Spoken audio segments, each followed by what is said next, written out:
जब तक आप एग्ज़ाम के लिए बैठेंगे नहीं ना, तब तक आपको कभी लगेगा नहीं कि मेरी तैयारी हुई है या नहीं, चाहे आप जितनी भी तैयारी कर लें। तो आज मेरा मॉस्को में पहला एग्ज़ाम है यूनिवर्सिटी में। इससे पहले जो हुए हैं वो जचोट हुए हैं। जचोट और एग्ज़ाम में यहाँ काफ़ी फ़र्क है। तो आज पहला एग्ज़ाम है, देखते हैं कैसा होता है। काफ़ी नर्वस हूँ, लेकिन देखते हैं कि क्या होता है।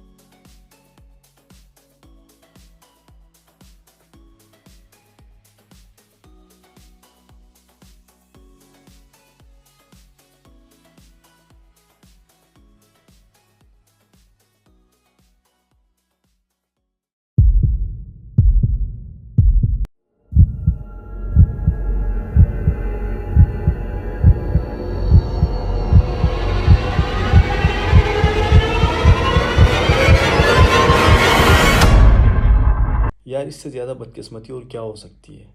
सारे नोट्स तैयार किए थे, सिर्फ एक ही क्वेश्चन छोड़ा था। लेकिन जब क्वेश्चन उठा रहा हूँ, मैंने सोचा ये पतला स्ट्रिप है तो इसमें एक ही क्वेश्चन होगा। और मेरी इतनी किस्मत ख़राब है कि वही क्वेश्चन उस स्ट्रिप में लिखा हुआ था जो मैंने छोड़ा था। यहाँ एग्ज़ाम में यूँ होता है, जो आपका टीचर होता है वो आपको कुछ क्वेश्चन पहले से ही बता देता है कि ये क्वेश्चन आपके एग्ज़ाम में आएंगे। और उन क्वेश्चन को वो जो टीचर है वो स्ट्रिप्स में लिखता है और टेबल के ऊपर उनको उल्टा करके रखता है। फिर आपकी मर्ज़ी होती है कि आप जौन सा भी स्ट्रिप चाहे वो आप उठा सकते हैं। तो खैर, मेरी तो किस्मत ख़राब थी, मैंने जो स्ट्रिप उठाया उसमें वही क्वेश्चन लिखा हुआ था जो मैंने छोड़ा था। और इसके बाद जो मेरी किस्मत और ख़राब थी वो उस वक्त पता चला जब एग्ज़ामिनर ने जो थी हमारी प्रोफेसर, उसने कहा आपका टेस्ट जो आपका जो पेपर है वो क्लास में नहीं होगा बल्कि मेरी ऑफ़िस में होगा।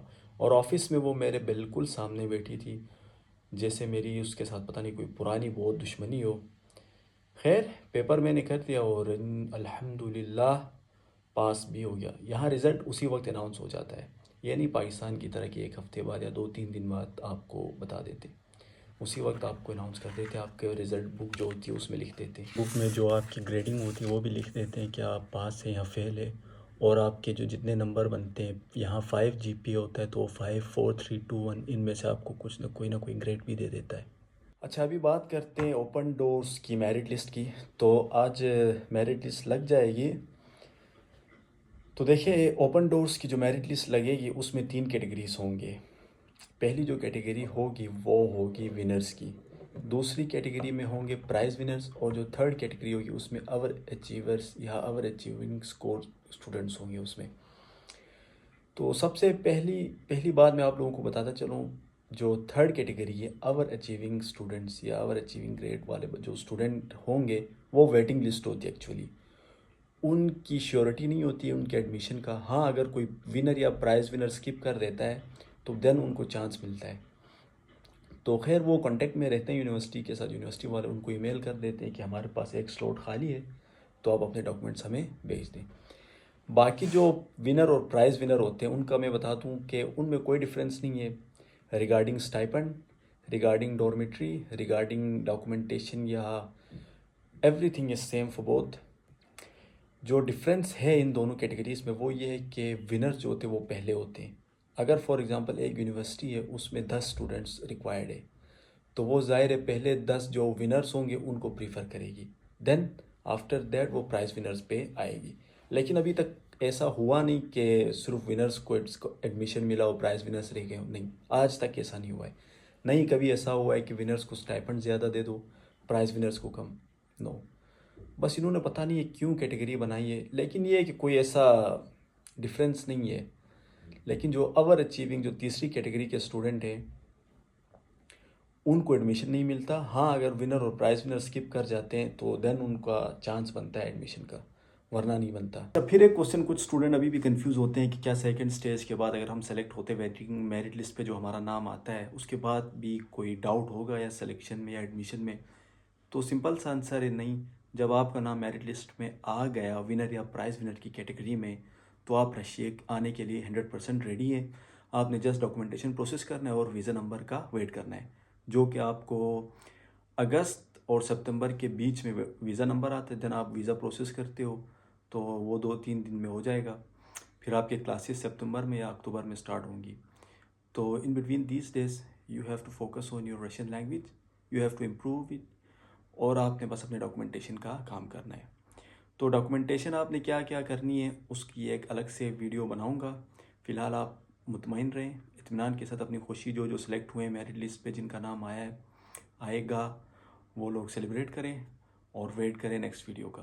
तो स्टूडेंट ये कहते हैं कि अब हमारी सिलेक्शन हो गई है तो हमें आना चाहिए या नहीं आना चाहिए। देखिए एक अलग डिबेट है, इस पर मैं काफ़ी वीडियोस पहले भी बना चुका हूँ, काइंडली आप वो वीडियो देखें। तो मैं तो सिंपली यही कहूँगा यार आना चाहिए। आपको एक अच्छा मौका मिल रहा है फ़ॉरेन स्टडीज़ करने का, मतलब बाहर पढ़ेंगे आपको नया एक्सपोजर मिलेगा, तो मैं तो कभी भी ये रोकूंगा नहीं, आना चाहिए। हाँ अगर आपको इससे अच्छी कोई स्कॉलरशिप मिलती है तो फिर आप देखें, फिर आप रिजेक्ट कर सकते हैं इस ऑप्शन को। लेकिन जब तक आपको कोई और ऑप्शन या कोई और स्कॉलरशिप मिलती नहीं है तो मुझे नहीं लगता रशिया बुरा ऑप्शन है। आप यहाँ आए, यहाँ आप जॉब कर सकते हैं, जॉब इजली मिल जाती है और जॉब आप अपनी मर्ज़ी से कर सकते हैं, जितने घंटे चाहें कर सकते हैं, 24 आवर्स भी कर सकते हैं, 2 आवर्स भी कर सकते हैं, जितने घंटे आप करना चाहें कर सकते हैं। और डॉर्मेट्री जो होती है वो यूनिवर्सिटी आपको ख़ुद देती है। ओपन डोर्स की अगर मैं बात करूं तो जो स्टाइपेंड होता है वो आपकी डॉर्मेट्री फ़ीस में चला जाता है। तो समझे स्टाइपेंड नहीं है यहाँ पर, आपको सिर्फ हॉस्टल, डॉर्मेट्री और ट्यूशन फ़ी ऑफ है, ये फैसिलिटीज़ दे रही है ओपन डोर। इसके अलावा आप जॉब कर सकते हैं, अच्छी खासी कमाई कर सकते हैं जॉब करके। तो मैं तो ये नहीं कहूँगा किसी को कि उसे आना नहीं चाहिए रशिया में। इसके अलावा फिर भी मैं बाकी एक कुछ वीडियोस बनाऊंगा जिनमें मैं यहाँ पाकिस्तान के जो जितने अदर स्टूडेंट्स हैं, कुछ लड़कियाँ भी हैं, उनसे भी इंटरव्यू करूँगा ताकि वो अपना ऑनेस्ट रिव्यू दें। फिर आप अपना फाइनल जो डिसीजन है वो आप ले सकते हैं। बाकी मैं अपनी तरफ से किसी को ये नहीं कहूँगा कि वो ना आए, मैं तो यही कहूँगा कि वो यहाँ आए, रशिया में आए। तो जिन जिन दोस्तों का नाम मेरिट लिस्ट में आया है या आएगा उन सबको मेरी तरफ से बहुत बहुत कंग्रेचुलेशंस। हमेशा अपनी दुआओं में मुझे याद रखें और इंशाल्लाह मैं नेक्स्ट प्रोसेस जो जो होता है सब आपको डिटेल में बताता रहूँगा। और डॉक्यूमेंट्स के हवाले से भी मैं बताऊँगा आपको कुछ डॉक्यूमेंट जो ट्रांसलेट करवाने, हालांकि मैं पहले वीडियो में बता चुका हूँ कि आपने कौन कौन से डॉक्यूमेंट ट्रांसलेट करवाने हैं, लेकिन इस पर फिर भी मैं एक अलग सी वीडियो बनाऊँगा कि आपने कौन से डॉक्यूमेंट ट्रांसलेट करवाने और कुछ फॉर्म्स होते हैं वो फिलअप करने। तो उसकी मैं अलग वीडियो कल या परसों बनाऊंगा क्योंकि अभी मेरे एग्ज़ाम्स भी चल रहे हैं साथ साथ, तो थोड़ा बहुत मुश्किल होता है हर वक्त वीडियो बनाना। और जिन जिन दोस्तों का नाम लिस्ट में नहीं है, बहुत सारे दोस्तों का नाम नहीं होगा लिस्ट में, वो मायूस ना हो, बिल्कुल मायूस ना हो। अदर ऑप्शंस भी हैं, आप अगर रशिया आना चाहते हैं, रशिया में स्टडीज़ हासिल करना चाहते हैं, रशियन गवर्नमेंट स्कॉलरशिप है, शायद वो भी उसकी डेट ओवर हो गई है, लेकिन अभी HSC और स्कॉलटेक उनकी डेट ओपन है, वहाँ अप्लाई करें। कैसे अप्लाई करना है मैंने उस पर डिटेल वीडियो बनाई है, आप चैनल पर जाएँ चेक करें। और आप अगले साल भी अप्लाई कर सकते हैं, ओपन डोर स्कॉलरशिप में तो साल में एक दफ़ा आती है, लाजमी नहीं है कि इस साल आपका हो जाए, अगले साल अप्लाई करें, इंशाल्लाह अगले साल आपका ज़रूर होगा। इस साल आपको काफ़ी आइडिया हुआ भी होगा। तो अच्छा ऑप्शन है रशिया, अगर आप स्टडी करना चाहते हैं तो ओपन डोर्स और ये रशियन गवर्नमेंट स्कॉलरशिप, स्कॉलटेक, HSC ये अच्छे ऑप्शन है, इनमें ज़रूर अप्लाई करें।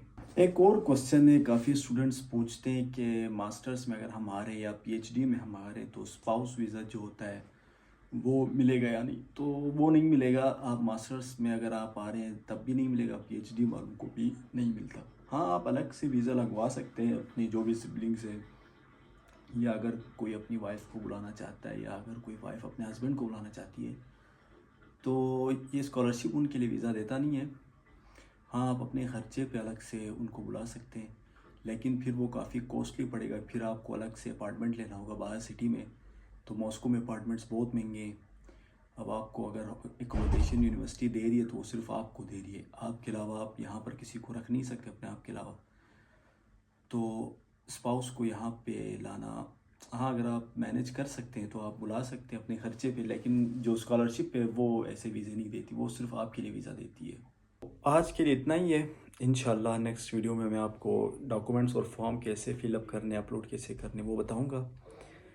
तो अगर आपका कोई भी क्वेश्चन है तो आप मुझे कमेंट सेक्शन में पूछें या मुझे इंस्टा में मैसेज करें, मैं आपको ज़रूर आंसर करूंगा। जिन लोगों को आंसर नहीं कर पा रहा हूँ उनके लिए मैं माज़रत हूँ, क्योंकि बहुत सारे मैसेजेस आए हुए होते हैं। मैं कोशिश करता हूँ सबको आंसर करूँ। आप कोशिश करें जब भी मुझे मैसेज लिखें ना तो बिल्कुल प्रिसाइज़ करके लिखें, तो मुझे ताकि बहुत इजी पड़ेगा आपका मैसेज पढ़ने में। खैर नेक्स्ट वीडियो में मिलते हैं, तब तक अपना ख्याल रखिए, दुआओं में याद रखिए। अल्लाह हाफिज़।